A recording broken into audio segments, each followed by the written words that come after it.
Very good. Hello, everybody. Hi. Thanks for tuning in to the Soundbone Kitchen Concerts online this year, as opposed to in beautiful Musgrave Harbour. Um, my name is Dave Penny. This here is Daunt Lee, and we got some songs for you. Of course, the first one is about seeing as how it's the summertime, and it's a summer concert series. We're going to do one about wintertime and a snowstorm. The snowstorm of our lifetime last year on the Avalon, and particularly the St. John's area got smacked pretty good with it. Some people call it Snowmageddon, some people call it, I can't remember what else, but we... Snowmapocalypse? Something like that, but we call it the emergency state, and that's the name of this song. So, yeah, and it's actually more of a story about the social media response to it, in that rather than the actual thing, storm itself. Right on. Right, here we go. It looks like we're gonna be here for a while, but here comes the news crowd, put on a big smile. That man got a camera, go over and gettin', we're having a time at Snowmageddon. The night that it happened, what a big smack in the face, the whole area under attack. A hurricane storm, snow instead of rain. My roof blew off and landed again. In the aftermath came a brand new tradition. 'Twas partly for fun, but part competition. Who will the winner be? Who gets to boast? Who's inside the front door got blocked in the most? Another tradition back this year again. A big social marketing junk food campaign. So come advertise in the apocalypse your 2-liter Pepsi and bag of storm chips. As for the city, oh my, she's pounded, but so are the places that got us surrounded. Foxtrap got buried and 4 snowplows wove through drifts 10 feet high to Portugal Cove. Back in the capital, in the downtown, people got tunnels dug to get around. It makes for good pictures, the big excavate, the days that we're in the emergency state. All hands chipped in for the help with the cleanup after the footage on everyone's screen. After 3 days, the grocery stores open from 10 on till 4, with everyone hoping to refill the cupboards and fridges with staples and pick up some other small things if they're able. Photos were plastered all over the place. I got my eggs Billy rubbed in our face. Oh, good for Billy. As for everyone everywhere, all over town, we're all taking pictures for to share around. On national news, this went our video, despite wearing the same clothes since 4 days ago. We compared the pictures of driveways we done. I couldn't help my being jealous of one. 7 feet up, I said I tossed them boulders, but Susan said I had to get on Don's shoulders and toss the snow 20 feet, perhaps 29, leaving the trench out for the power line. I acted like it didn't bother me none, but inside it bugged me that I was outdone. Did a woman come into St. John's from Rose Blanche and dig out 2 houses in the avalanche and deliver her own baby on a skidoo? It makes for good stories, let's say that it's true. That's how it goes at a time like this, in it for sure it's a big laugh if that's how you spin it. And slowly the roads and driveways will be plowed. Sure, even the army is at it here now. It looks like we're gonna be here for a while, but here comes the news crews, put on a big smile, 'cause that man got a camera, go over and gettin', we're having a time at Snowmageddon.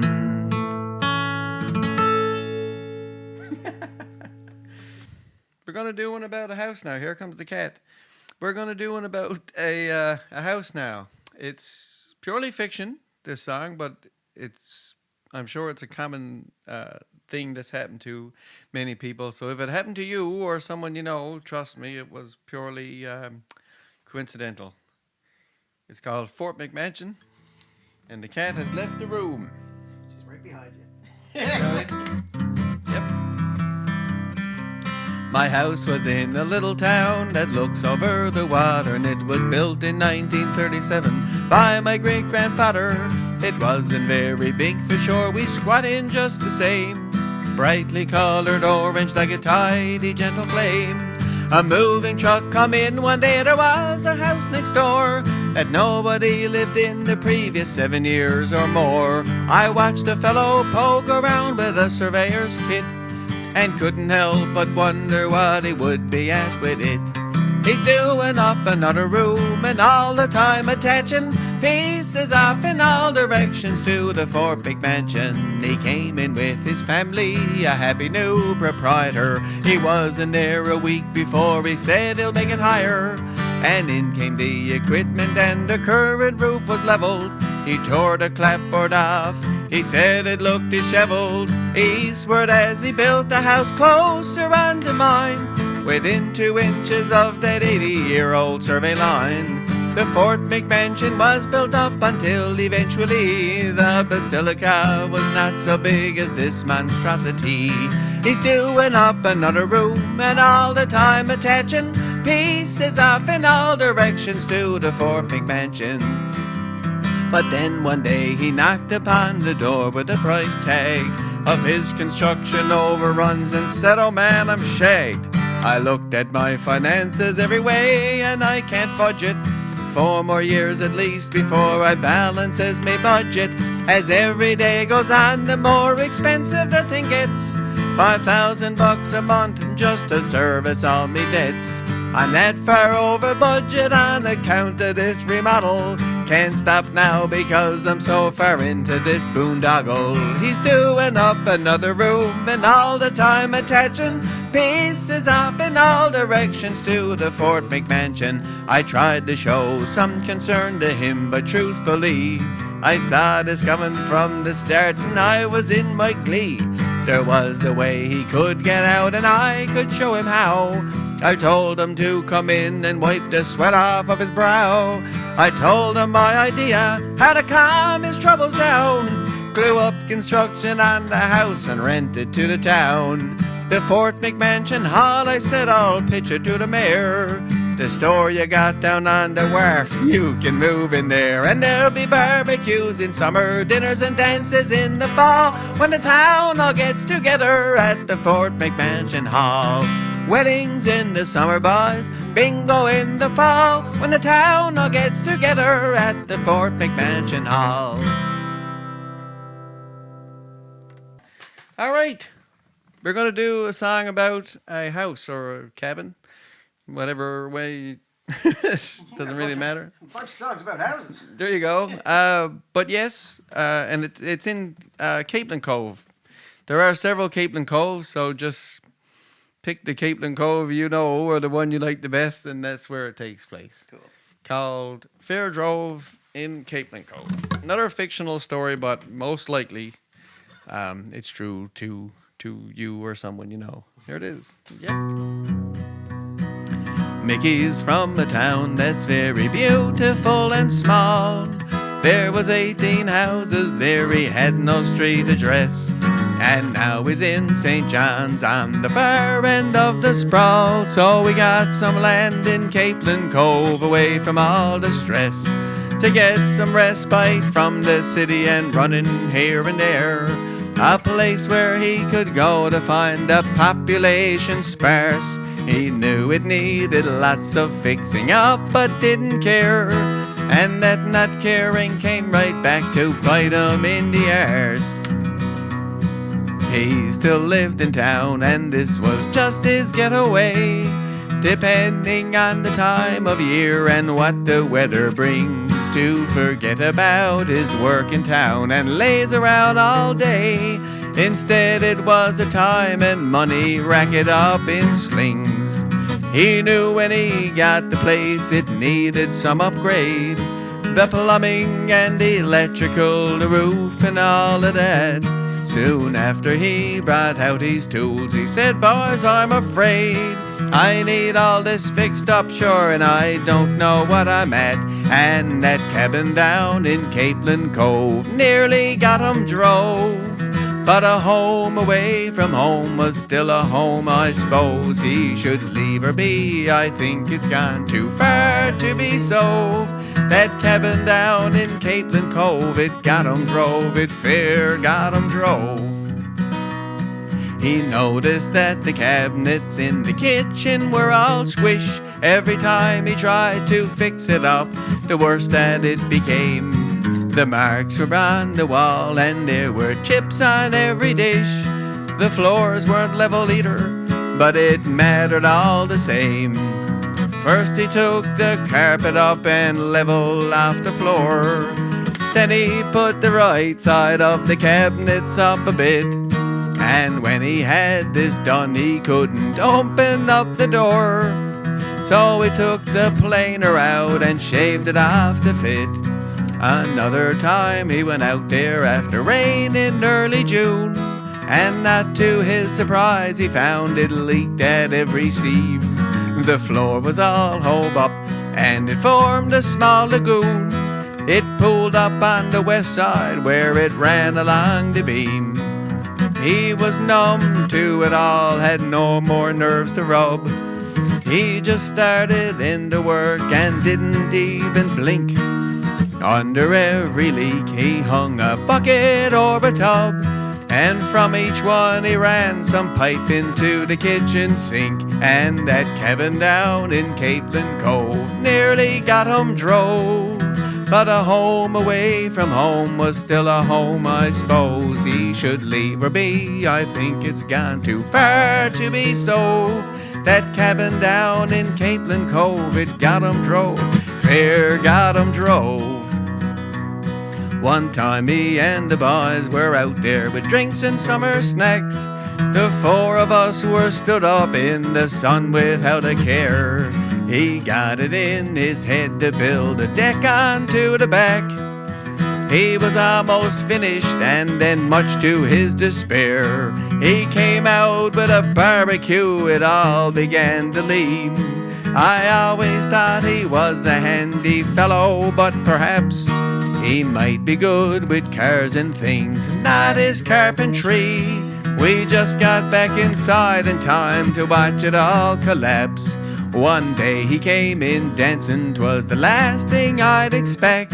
He said he felt the world was lifted off his back and shoulders. The safety regulations changed. Now a big inspection must be done on every dwelling that's 50 years or older. A government inspector went in there and said, I hope you got this up to code the next time I'm around. He told them, boy, she'll never be, and buddy, I don't care, as long as you can let me drive whatever knocks the bloody thing down. 'Cause she got me drove, nearly got me drove. I thought a home away from home was still a home, but no, go and tear her down. She's gone too far to be sove. That cabin down in Capelin Cove, it got 'em drove, it fair got 'em drove. That cabin down in Capelin Cove, it got 'em drove, fair got 'em drove. There you go. There you go. That could be about your cabin. It could be. And you. Very good. Okay. Thanks for tuning in to the Soundbone Kitchen Concerts. Again, online this year, instead of in Musgrave Harbour, Bonavista Bay.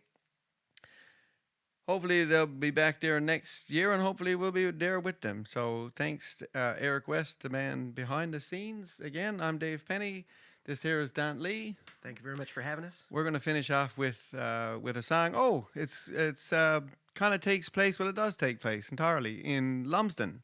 It's a fictional story, but I just realized that. Yeah, Lumsden is makes total sense for this series because it's right next to Musgrave Harbour. So, anyway, the Rocky Road to Lumsden. Sing it if you know it, but you probably won't because you'll know the tune, but I changed all the words.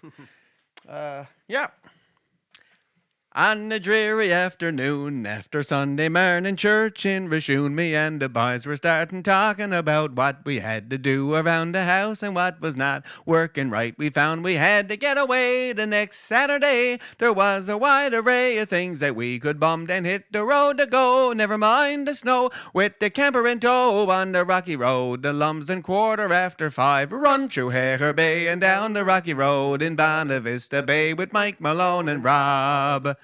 We left Rishoon at 2, all excited, and we gathered up the food and the frying pan and piling up the gear and load her in the van. And that's the time of the year when we knows we can get out up in the woods. We said we should be sure to put up our hoods for when we're going in under all the boughs in the winter now. All the snow down, our next year we'll be frozen. That won't be nice. Run through Hare Bay and down the Rocky Road in Bonavista Bay with Mike Malone and Rob. In Lumsden town we reached, and Robbie's cousin owns a cabin on the beach, and now it wasn't known. We thought there was no food, but it was a fallacy. Robbie found a stew in a meat locality and some tout and dough. So then you know a fire on the go on the beach, and then we could have stayed inside. We were satisfied, quickly petrified, when we spied a bear 400 pounds or 5. Run through Hare Bay and down the Rocky Road in Bonavista Bay with Mike Malone and Rob. The boys woke up the bear, all sedated, and he came out of his lair, irritated as the pot began to boil. We didn't know what to do, and supper now was spoiled, 'cause he ate the stew, but he wasn't done. We turned to run, but that was pretty stun, but it didn't matter. We was hard afore, couldn't go no more. Stayed down on the shore on the Battycatters for to stay alive and run through Hare Bay, down the Rocky Road in Bonavista Bay with Mike Malone and Rob. The kids got out of school and they saw us there like a pack of fools cornered by the bear. We thought they'd help us quick, but they got their cameras out and put the pictures up on Instagram. The bear went back to bed. We could have fled, but we figured instead we'd go and get some things, because there was some nice looking out over the ice without our devices here until the spring. May the 25, run through Hare Bay and down the Rocky Road in Bonavista Bay with Mike Malone and Rob.